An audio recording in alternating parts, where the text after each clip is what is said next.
Hey there, Rocco here, welcome to my channel. In today's video we're going to be continuing our series on a simple single light setup that we can use when we're lighting our models, specifically when doing a portrait shoot. But the same techniques that you learn here can be used in various complex scenes when you're thinking about how to use your lighting. Now this is a continuation of the previous videos in this series. In the last couple of videos what we've looked at is how to set up a split light and a loop light, and I'm going to assume that you've actually watched those videos, as the basic lighting and cameras that I'm going to be using in this video are the same as in those. If you haven't, then don't worry, just pop up the top there in the top right hand corner. You'll find a link to both of those videos up there. What we're going to be doing in this video is we're going to be setting up what's known as a Rembrandt light, named so after the famous 17th century, I think, Dutch painter who used a certain lighting in a lot of his portrait painting that he did. It's very similar to a loop light, and it doesn't take much to set up, so hopefully we'll get this done quick and you can see the results of it very shortly. Now, as I said, this is a continuing series that we're doing here, so if you haven't subscribed yet, then make sure you hit the subscribe button down below and the little notification bell so that you don't miss any more future videos in this series. Now, as you can see, we've already got a character loaded in. In this case, it is Misumi, I think I pronounced that right, which is another model from Blue Jaunt, and she's wearing a little black dress. And as usual, we've got some hair stuck on the top of her head. All the links for the assets in this video can be found in the description below, so make sure you check them out, as Blue Jaunt does a good series of models. Now, as already mentioned, we're using the same camera setup, the same environment setup as we have done in the previous videos. And so as you can see here on screen, we're just using a low level ambient light just so that we're not working in the dark. Now, if we take a look at the loop light image that we did in the last video, the key to this is this shadow that loops down diagonally down from the nose. Hence why it's called the loop light. It's the loop of the shadow that comes down. What we're going to be doing in a Rembrandt light, and if we just move on to the next image, is we're going to take that shadow and we're going to stretch it down even further so that it joins up with the shaded area on the side of our model's face over here. So again, if we go back to the loop light, we can see that it only comes down so far, and yet on our Rembrandt light the shadow comes all the way down, and the key thing that we're looking for is this little triangular area that we see on the cheek here that's lit up. This is the stereotypical Rembrandt lighting that the artist used to use in his painting, just this little triangular area on the cheek. Now, if we take it a step further and take out the dark background so that there's nothing else being lighting up the scene, you can really now make out this area of triangular light on the cheek.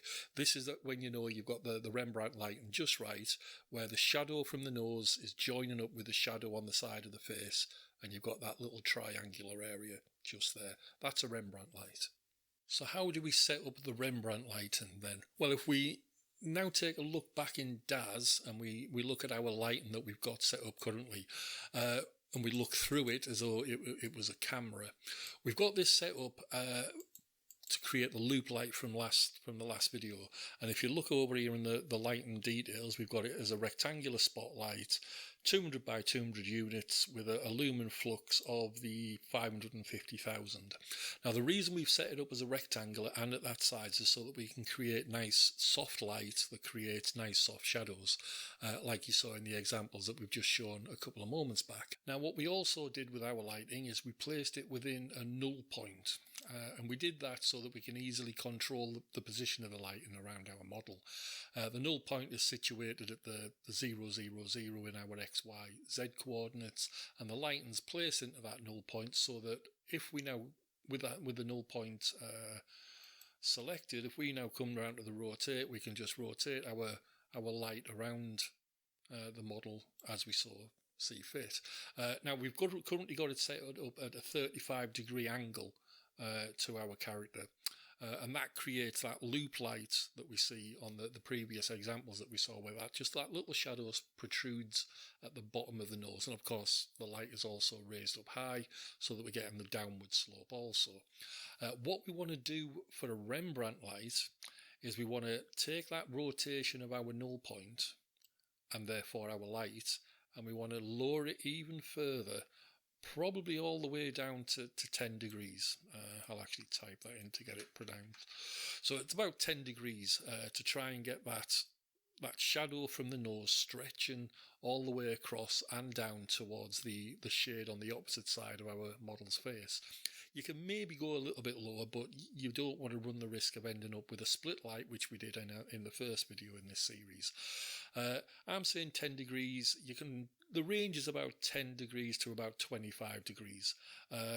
The danger, as I mentioned, it being at the extremes, that you might run into a different type of lighting setup. But if you get it right, and if everything's set up right and your lighting set right, you will end up with the Rembrandt lights that you can see here in this example.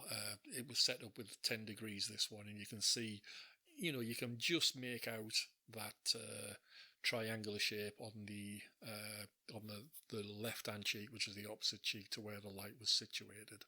Anyway, I hope you've got something from this video. If so, please give us a like and a share down below. It'd be much appreciated. And also, as I've already mentioned, if you haven't subscribed yet, please hit the subscribe button and the notification bell so you don't miss anything else in the future. And finally, if you've got any comments, whether it's about this video, whether it's about DAS in general, or any questions, just drop them down below in the comment section and I'll get back to you as soon as I possibly can. So that's it for now. Thanks for watching, and I'll see you next time. Bye bye now.